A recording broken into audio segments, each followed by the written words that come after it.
Zuma says he will establish state capture inquiry immediately once court rules on review bid. The president is challenging advocate Thilo Madonsela's directive that he set up a commission of inquiry, to be headed by a judge appointed by the Chief Justice. President Jacob Zuma on Thursday told Parliament he would establish a judicial commission of inquiry into allegations of state capture as soon as a ruling has been handed down on his court challenge of former public protector Thilo Madonsela's report on the funneling of public funds to politically connected individuals. Zuma is challenging Madonsela's directive that he set up a commission of inquiry, to be headed by a judge appointed by Chief Justice Morgan Morgan.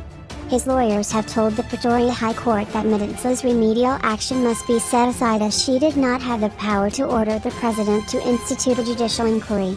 "We are waiting for the judgment," Zuma said while answering a question from Congress of the People MP Deirdre Carter in the National Assembly.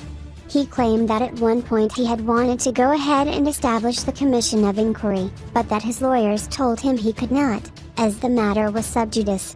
"If the matter is in court, the same matter, the state capture report, I could not establish a commission of the same thing. Lawyers say it is a matter that is sub judice. Hey.